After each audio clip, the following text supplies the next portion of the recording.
Como modo introductorio, pues debemos recordar que la hiperglicemia es una de las principales alteraciones metabólicas más frecuentes en todos los pacientes hospitalizados, tanto en pacientes diabéticos como en los no diabéticos. Los diabéticos ingresan 2 o más veces al año y su estancia es más prolongada comparada con el resto de la población. Y aún así, en la gran mayoría de los pacientes que ingresan en tanto en escenarios críticos como no críticos, la diabetes mellitus es el diagnóstico hospitalario secundario más importante de los pacientes, en el cual se han reportado tasas inclusive de diagnóstico hasta un 80% de los diferentes padecimientos que tenemos en cualquier escenario de atención. Aún así, pues el diabetes es sinónimo de educación y muchas veces como personal de atención primaria, el manejo frente a un esquema agresivo del control metabólico es muy disperso y muchas veces bajo criterio clínico se trata de omitir o tratar de prolongar un manejo intensivo en un escenario que en realidad le ayudaría a disminuir mortalidad del paciente como estancia hospitalaria injustificada. Los requerimientos de insulina en estos pacientes ingresos, como lo puede ser dolor, trauma, cirugía, sepsis, hipoxia, quemaduras, alteraciones cardiovasculares e inclusive el estrés psíquico, pueden jugar un papel importante en la liberación de diversas hormonas contrarreguladoras de la insulina y que se nos pueden manifestar como picos hiperglicémicos. Y si le sumamos a esto diferentes mezclas de medicamentos o fármacos que inclusive puedan alterar los niveles de glucosa, pues va a ser pues importante reconocer a los pacientes como diabéticos y a los pacientes que debamos o no instaurar un régimen intensivo de control de la glucosa. Nuestro principal objetivo, dentro de los que vamos a realizar en la plática, el primero de ellos es reconocer al paciente diabético. A veces no iniciamos la insulina lo suficientemente temprano ni lo suficientemente agresiva. Entonces, es una invitación porque toda injuria mayor en los pacientes, sea infección, inflamación, hipoperfusión, hipoxia, quemaduras, traumatismos, pueden desencadenar cambios adaptativos metabólicos y circulatorios en el marco de los síndromes de respuesta inflamatoria sistémica que pueden aumentar las diferentes tasas metabólicas, cambios hormonales y que se van a traducir como un aumento de la morbimortalidad en los pacientes. No necesariamente pues los pacientes pueden estar con un diagnóstico de diabetes mellitus, no toda hiperglicemia en los escenarios críticos es secundaria a esta enfermedad, sino que muchos de ellos es secundario a esa hiperglicemia de estrés por la liberación de catecolaminas, de cortisol, principalmente. Entonces, la hiperglicemia es un marcador independiente de mortalidad intrahospitalaria en los pacientes, independientemente de que tengan o no diabetes mellitus diagnosticada. En la gráfica de la izquierda se ve que pues en realidad esto está descrito desde hace muchos años, que la gran mayoría de los pacientes van a tener alteraciones eh, glucométricas al ingreso a la unidad de cuidados intensivos. Cerca de un 80% de los pacientes pueden cursar con alteraciones nada más en el contexto de su atención primaria en la unidad y de ellos está correlacionada a esa hiperglicemia a mayor mortalidad, tanto en los pacientes que están internados en UCI como en los que no lo están. Y asimismo, eh, las tasas de diagnóstico de diabetes mellitus en una unidad de cuidados intensivos es mayor. Estas hiperglicemias a veces es en contexto de una diabetes que apenas se está siendo diagnosticada.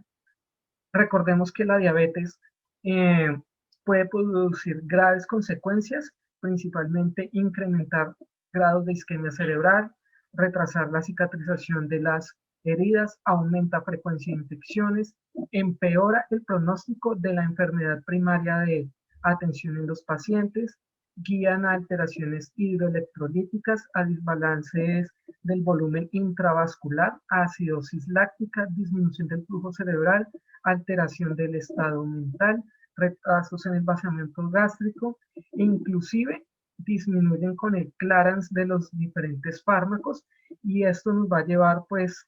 a un peor resultado y a un peor pronóstico independiente de cuál sea la atención primaria de los pacientes. Y si a eso le sumamos que altera la respuesta inmunológica, ya que hay un deterioro de la función leucocitaria, pues va a aumentar el riesgo y la frecuencia de los diferentes procesos infecciosos. Por eso, pues la importancia de tener un adecuado control en todos los escenarios de los pacientes. Y no olvidar que en estos pacientes pues debemos diagnosticarlos precozmente. Muchas veces se olvida y se sigue pues la batería o las plantillas de examen de estudio en los diferentes escenarios de los pacientes, y se nos olvida si este paciente lo vamos a encasillar o no para el diagnóstico de la diabetes. Nunca olvidar que pues los criterios diagnósticos que pues están más que descritos, para adaptarlos en estos cuadros de hiperglicemia de los pacientes y definirlo verdaderamente si es un debut de la diabetes o lo encontramos en un diagnóstico de prediabetes, o si finalmente viene a corresponder a una hiperglicemia de estrés, porque esto nos va a ayudar a controlar no solo ahorita en el estado crítico agudo de los pacientes, sino en adaptar esquemas basales bolos o de diferentes antidiabéticos orales según como sea el caso y la presentación clínica que haya llevado a la atención principal. Entonces, todo paciente pues debe ser sometido a la evaluación rigurosa de la glucemia, independiente de si tiene o no tiene antecedente, y si no lo tiene, hacer una detección y encasillarlo dentro de los criterios diagnósticos de la diabetes, para así mismo darle un abordaje, más que todo para pensar en un tratamiento basal y en la instauración de un protocolo de atención integral ambulatorio de los pacientes. Ahora pues vamos a ver pues uno de los grandes interrogantes, y es saber en qué meta debo tener a nuestros pacientes. Recordemos que hay que individualizar dependiendo del escenario en el que nos encontramos. Si estamos ante un paciente que está en un escenario crítico, si está en un escenario de un paciente hospitalizado, o inclusive individualizarlo de acuerdo a las comorbilidades y de acuerdo a la edad de la paciente, ya que ahí encasillarse en un rango pues riguroso del control glucémico puede ser variante dependiendo de estas características de los pacientes. Para los pacientes que estén críticos, sean quirúrgicos, médicos, coronarios, trasplantados que se encuentren bajo nutrición parenteral o en tratamiento con esteroides, como es el caso de los pacientes respiratorios con infección de SARS-CoV-2, o asimismo para los pacientes que tengan una descompensación aguda de la diabetes, sean cetoacidosis diabética o estado hiperesmolar no citóxico, una meta de glucemia entre 140 y 180 puede lucir apropiada. Entonces, partiendo de ahí, podemos obtener como un umbral de tratamiento para el inicio de estos pacientes que se encuentren en una condición crítica, el límite superior de glucosa a 180. Sería como el método ideal de corrección inicialmente. Hay otros pacientes que, independiente de ese estado crítico, podemos como manejarlo entre 140 y 180, excepto para aquellos que tengan una tensión cardiovascular, eh, condiciones neurológicas, o inclusive en algunos eventos de hiperglicemia por estrés, se puede entrar a un esquema con un objetivo de glucosa diferente de 100 a 150, que es el que principalmente adoptamos para esta población, haciendo pues énfasis en los pacientes que están en postoperatorios de cirugía cardiovascular. Eh, es más riguroso para obtener un mejor resultado tenerlos en estos objetivos de el control metabólico, principalmente en esos escenarios, y se nos va de ese rango. Por eso la importancia individualizar los pacientes. En cuanto a los escenarios de pacientes no críticos, hay una falta universal de un criterio unificado para determinar si el paciente, a partir de qué valor debemos llevarlo a un control más estricto. En los pacientes que están en ambientes hospitalarios, por lo general se recurre a ser un poco más sensible, ya que en ellos se pueden adoptar estrategias de control con diferentes esquemas basal-bolo, siempre y cuando la condición clínica de los pacientes lo permita, para llegar a un óptimo control de las cifras glicémicas dependiendo del padecimiento de los pacientes. En un paciente en un escenario no crítico se pueden obtener como estas dos metas iniciales de tener glucometrías preprandiales menores a 140 y postprandiales de 180, o una meta de 140 a 180 en las glucometrías de ayuno para ir haciendo los diferentes ajustes. Hay casos especiales como los pacientes que tengan un alto riesgo de hipoglucemia, por lo general pacientes superiores a los 70, 75 años,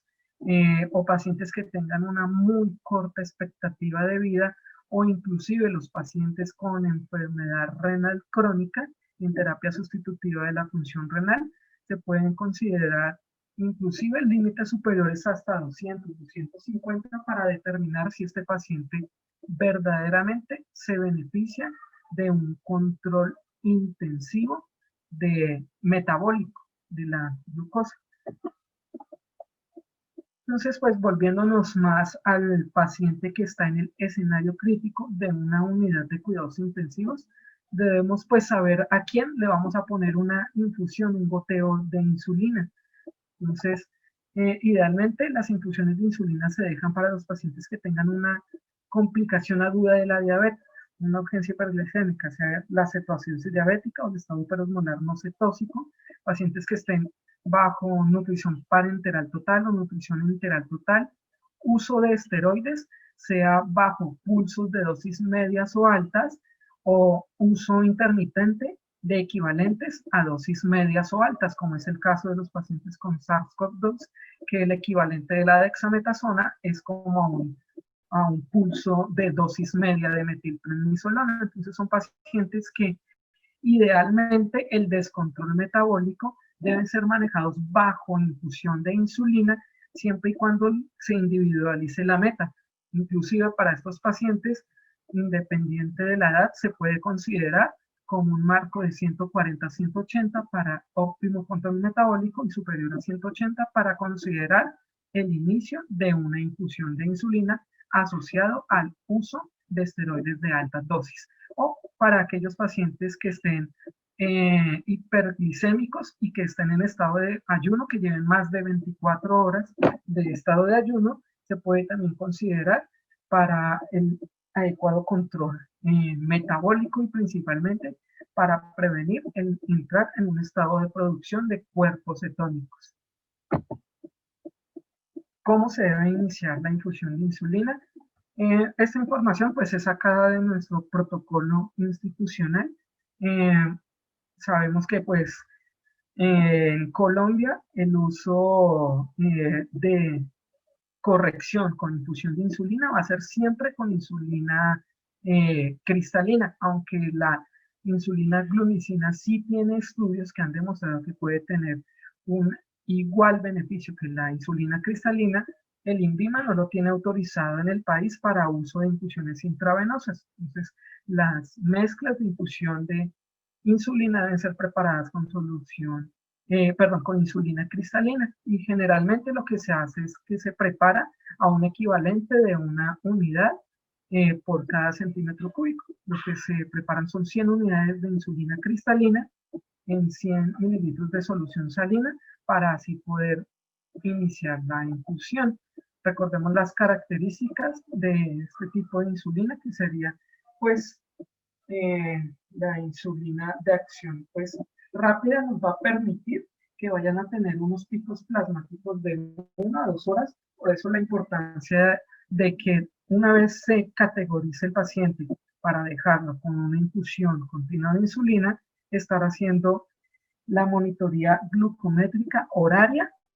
o máximo cada 2 horas para evaluar pues las tasas de descenso y la detección de complicaciones secundarias a la infusión de insulina, principalmente la hipoglucemia. ¿Cómo se debe iniciar la infusión de insulina? Eh, por lo general se recomienda que vaya a haber una infusión de un bolo inicial, aunque se recomienda que debe ser pues una decisión tomada por el médico dependiendo de la patología de base. Nosotros la recomendamos de entrada en los pacientes que se individualicen y que requieran este tipo de infusiones. ¿Cómo se debe calcular? De acuerdo a la glucometría que tiene en el momento el paciente, sobre 100 nos daría pues la dosis de bolo inicial de insulina. Tiene una glucometría de 430, pues 430 dividido en 100 da 4.3, pues nuestra dosis inicial sería de 4 unidades de insulina, sería nuestro bolo inicial. ¿Cómo se ajustaría ese bolo? Va a depender de la glucometría horaria. Recordemos que cuando estamos en un estado hiperglicémico, el excedernos en bajar demasiado rápido la glucosa puede llevar a desbalances de la osmolaridad y la tonicidad sérica, principalmente a nivel cerebral, y los diferentes metabolitos intracerebrales que se adaptan a los estados hipertónicos o hiperglicémicos se pueden eh, sufrir cambios muy abruptos, perdón, y si se llega a exceder por lo general de 70 o 75 miligramos cada hora de reducción de la insulina. Si es superior a esto, podemos someter a un paciente a un aumentado riesgo, principalmente de un desequilibrio osmótico y conllevar a un edema cerebral. Entonces, nuestra meta de por qué es importante hacer la determinación de la glucometría horaria es para detectar una adecuada reducción de la glucosa, que debe ser entre 50 y 75 miligramos por decilitro horario, para prevenir el desarrollo de un edema cerebral. Y el protocolo de infusión de insulina nos va a determinar, dependiendo de cómo se decide el inicio de la bomba de infusión de insulina, y dependiendo de cómo sea el cambio de la glucometría o cómo sea el valor en el que la encontremos, asimismo aumentar o disminuir o hacer una suspensión transitoria o dar continuidad al, eh, a la cantidad de insulina horaria que se le esté dando al paciente. Este pues ha sido un protocolo que fue más derivado del protocolo de Cleveland para el control estricto metabólico de una urgencia en el escenario de una descompensación metabólica como la cetoacidosis diabética o el estado hiperosmolar hiperglicémico. Nuestro protocolo se adapta a estas otras patologías, principalmente al paciente neurocrítico y al paciente de cuidado intensivo cardiovascular, para hacer un objetivo de control metabólico horario más estricto y disminuir las recurrencias de eventos hipoglucémicos. Recordemos que pues esta es como nuestra propuesta, que es a veces un poco difícil la adaptación porque por lo general nosotros adaptamos protocolos norteamericanos y debemos recordar que nuestras características socioculturales, genéticas, son un poco diferentes y puede hacer que, dependiendo de algún paciente, estos cambios mínimos a el perfil metabólico puedan inclusive desencadenar eventos hiperglicémicos. Por eso la detección horaria de la glucometría y un cambio que en realidad el protocolo es muy claro en decir cuánto le debo aumentar o disminuir o considerar mantener igual la infusión de insulina dependiendo de los cambios glucométricos horarios. Por lo general, estos son protocolos que están más que demostrados que el personal de enfermería es el más experto y el más idóneo para llevarlos de manera adecuada, ya que el médico muchas veces está bajo otro tipo de objetivo de vigilancia en los pacientes en estancia crítica, y en realidad el personal de enfermería cada hora y con el protocolo puede hacer los cambios de infusión sin necesariamente pues estar recurrente a las preguntas al personal médico. Entonces, la fácil implementación del protocolo al personal de enfermería capacitado, pues hace que el paciente tenga un mejor desenlace y una menor tasa de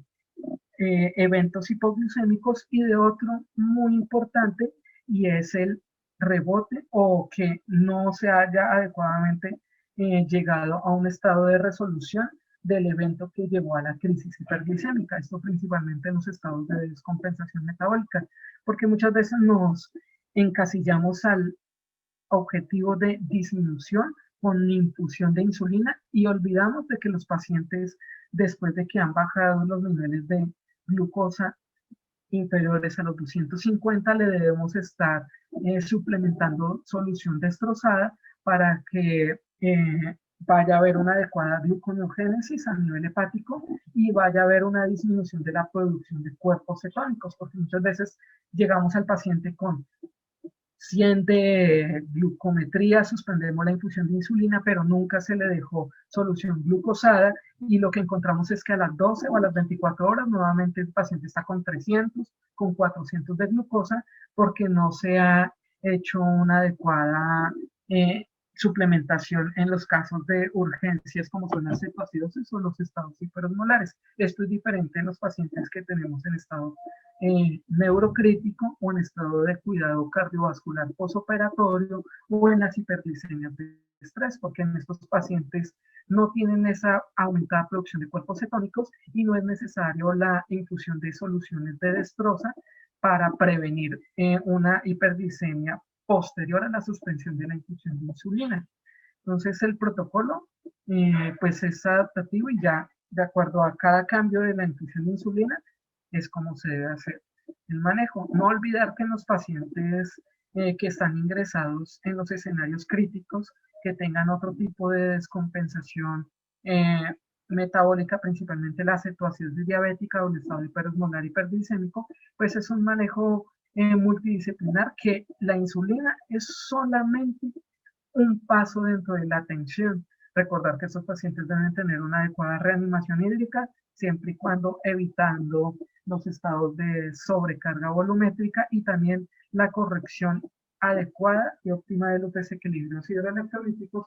principalmente sobre el sodio y sobre el potasio. Recordar que la insulina es un medicamento que va a ser que por los diferentes cotransportadores que hay en las superficies celulares va a haber una eh, paso del potasio extra a nivel intracelular, y el administrar insulina pues puede ser sinónimo de hipocalemia si no se detecta o no se trata adecuadamente. Entonces, dependiendo de los valores de potasio, asimismo se debe ir haciendo una reposición para prevenir una hipocalemia secundaria pues al uso de la infusión de la insulina. Eso en esos escenarios.